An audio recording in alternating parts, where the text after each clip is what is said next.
नमस्कार शेतकरी मित्रांनो, आपण आज आलेलो आहोत उंच खडक या ठिकाणी पॉलीहाऊसमध्ये. खरं तर आताच्या सध्याच्या परिस्थितीमध्ये आपण जर बघितलं, शेती क्षेत्रामध्ये आपल्याला वेगवेगळे प्रयोग करणं गरजेचं आहे, तर आपण ह्या सध्याच्या परिस्थितीमध्ये टिकू शकतो. वेगवेगळ्या तंत्रज्ञानाचा वापर करून आपण शेतीमध्ये नवनवीन बदल घडवून आणणं गरजेचं आहे. मित्रांनो, सध्याची शेती जर आपण बघितली तर बदलत्या हवामानामध्ये एक खूप अडचणीची ठरत आहे.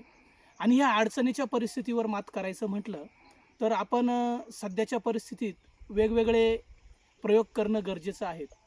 असंच आपण जर बघितलं तर उंचखडक गावामध्ये गेल्या 4 वर्षापासून उंचखडक गावचे प्रगतशील शेतकरी आणि ते तर खरं म्हणजे उंचखडक गावचे माजी सरपंच देखील म्हणून राहिलेले आहेत.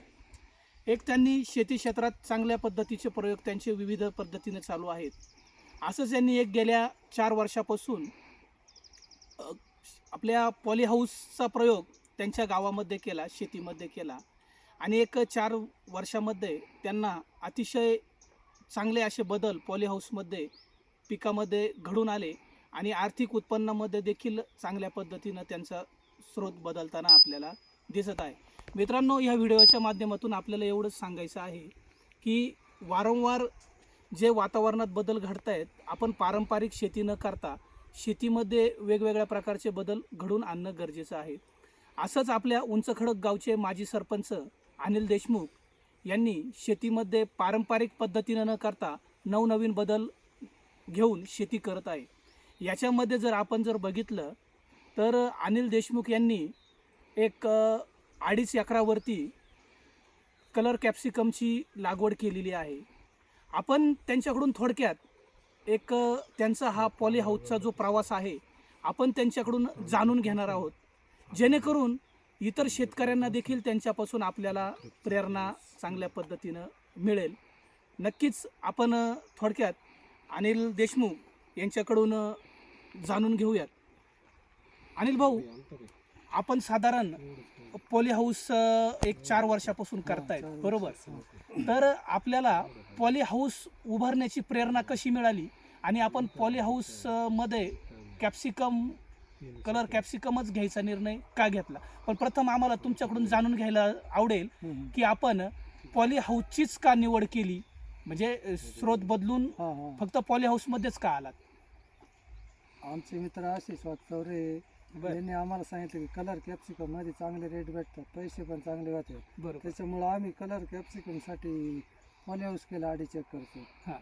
आणि आम्हाला पहिले 2 वर्ष काहीच उत्पन्न नाही भेटलं. आज झालं की कशाला केलं अशी म्हणजे परिस्थिती. हा. पहिल्या 2 वर्षामध्ये जर आपण बघितलं तर तुम्हाला नक्कीच जाणवलं हा. का आपण हे करून पस्तावलेलो आहोत. हा. म्हणजे जेवढं होतं तेही देखील आपल्याला मोडायची वेळ याच्यामध्ये आली हा. ती का काय असं आपल्याला वाटलं. परंतु 2 वर्षामध्ये तुम्हाला हा बॅक कशा पद्धतीनं बसला, तुम्हाला काय तोटे जाणवले आणि तुम्ही त्याच्यातून काय सुधारणा करून कोणत्या पद्धतीनं पुढे गेलात? तोटे म्हणजे खर्चाचे औषधाचे नियोजन होत नव्हतं आपल्याकडून. बरं. मग त्याच्यानंतर आम्हाला विशेष ट्रीटमेंट भेटली इकोले ॲग्रोटेक बारामतीची. बरं. त्यांच्यानुसार मग आम्ही चाललोय. हां. तर आता आमचं व्यवस्थित चालू आहे सगळं, हां हां. काहीच प्रॉब्लेम नाही आम्हाला. म्हणजे तुम्ही जे पहिले 2 वर्ष जे करत होतात, तुम्हाला कन्सल्टिंगमध्ये तुम्ही थोडंसं हा. चुकीच्या पद्धतीनं जात होतात, त्याच्यामुळे तुम्हाला त्याच्यामध्ये पिकाला अडचण जाणवली, हा. बरोबर? म्हणजे याच्यामध्ये जे पॉलीहाऊसमध्ये आहे, जे पिकाची जी कंडिशन आहे याच्यावर व्यवस्थित जजमेंट स्टार्टला तुम्हाला बसवणं अवघड गेलं, हा. बरोबर? त्याच्यामुळे तुम्हाला पहिले 2 वर्ष अडचणीचे वाटले. परंतु पहिले 2 वर्ष जरी तुम्हाला अडचणीचे वाटले, पण मग तुम्ही तोट्यामध्ये राहिलात का काही प्रमाणात त्याच्यामध्ये? पहिले 2 वर्ष राहिलो होतो तोट्यात. तोट्यामध्ये तुम्ही हा. राहिलाच पण नक्की. ते या 2 वर्षात कव्हर झालं बुवा असं. बरोबर. हा. मग तुम्ही जे 3ऱ्या वर्षी जी आहे, हम्म. 3ऱ्या वर्षी कोणत्या व्हरायटीची लागवड केलेली होती? आता बोकीन किटो हा. आंबाचाटा या 3 व्हरायट्या लावलेल्या आपण. 3 व्हरायट्या, हा. बरोबर. ह्या ठीक आहे, या 3 व्हरायट्यांच्या बाबतीत आपण थोडंसं माहिती घेऊच. हम्म. पण परंतु मागच्या वर्षीचं वर्ष तुम्हाला कलर कॅप्सिकमच्या बाबतीत कसं राहिलेलं चांगलं होतं? राहिलं ना, काय अडचण चांगलं नाही. आहे. हा. साधारण तुम्ही ह्या 2.5 एकरच होते तुमचं हा. याच्यामध्ये, बरोबर? हा. साधारण मग तुम्हाला मागील वर्षी 2.5 एकरामध्ये तुम्ही किती रोपं बसवलेली होती आणि तुम्हाला साधारण किती उत्पन्न मिळालं आता आणि काय आमचे- बाजारभाव राहिला आमचे साधारण? टोटल 14-28 हजार रुपये 2.5 एकर मध्ये. बरोबर. आम्हाला कमीत कमी 100 रुपये रेट मिळालेला आहे. बरोबर. मागच्या वर्षी पावसामुळे पैसे कमी झाले, त्याच्या मागच्या वर्षी आमचे 50-60 लाख रुपये झाले होते. वाव. मागच्या वर्षी 30 लाख रुपये झाले.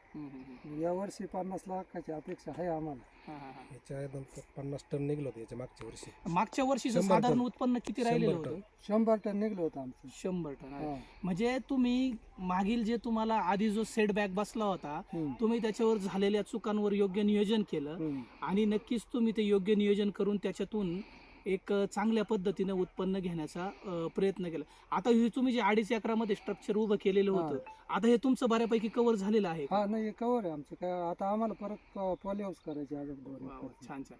मग आता सध्या तुम्ही ह्या ज्या आता परत नवीन जे हे केलंय 2.5 एकराचं आहे आणि ही बटाटा आहे, बोकील आहे आणि किट्टू आहे, बरोबर? हम्म. आणि 60 दिवसामध्ये बघितलं तर खूप चांगल्या पद्धतीनं सेटिंग आपल्याला झालेली दिसते. हम्म. आपण बघू शकतो 60 दिवसाच्या मानाने खूप सुंदर सेटिंग आहे.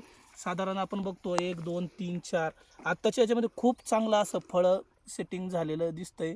खूप चांगलं नियोजन सरपंच साहेबांचं राहिलेलं आहे. म्हणजे त्यांनी एक महत्त्वाचं आपल्याकडून काही चुका होत आहेत त्या चुकांवर व्यवस्थित बदल केला आणि एक चांगल्या पद्धतीनं पारंपरिक शेती सोडून एक नवीन पॉली हाऊस क्षेत्रामध्ये चांगल्या पद्धतीने जम बसवताना दिसत आहेत. अनिल भाऊ, आपण शेतकऱ्यांना नक्कीच पॉली हाऊसच्या बाबतीत काय सल्ला द्याल आणि नवनवीन जे शेतकरी तयार होत आहेत हम्म. त्यांना तुम्ही तुमच्या वतीनं काय सल्ला देऊ इच्छिता? नवनवीन शेतकऱ्यांनी केलं पाहिजे, पण प्रवास बहुत लय खडतर आहे, लय अवघड आहे, काय सोपं नाही. खरे खरे याला रोज माणूस याच्यात पाहिजे, औषधं रोज लागतं याला, दिवसाला फवार आहे आमची. बरोबर. खरं तर त्यांनी एक सगळ्यात महत्त्वाची गोष्ट सांगितली, तुम्ही लक्षात घ्या मित्रांनो, की हा प्रवास खडतर आहे. म्हणजे आपण लावलंय आणि हे आपल्याला म्हणजे त्यांनी नुसते 50 सांगितलं, मागच्या वर्षी 50 लाख केले, 30 लाख केले, पण नुसते काही सांगून केलेले नाही. त्यांनी सांगितलंय का इथं रोज उभं राहणं, दिवसाआड स्प्रे करणं. म्हणजे कोणत्याही यशाचं गमक जर आपण बघायचं असेल तर आपल्याला त्याच्यामध्ये 100% आपण देणं गरजेचं आहे. तेव्हा आपल्याला कुठंतरी आपण सक्सेस होऊ शकतो. मित्रांनो, आपण आज ह्या 60 दिवसाच्या कालावधीमधला ह्या व्हरायटीचा आपण व्ह्यू घेतलेला आहे. नक्कीच एक 30 दिवसानंतर अजून ह्या व्हरायटीला कलर चढेल आणि त्या टायमाला आपण सरपंच साहेबांची परत एकदा मुलाखत घेऊ आणि नक्कीच तेव्हा काय रेट मिळत आहेत आपण त्यांच्याकडून जाणून घेऊयात. तुर्तास धन्यवाद.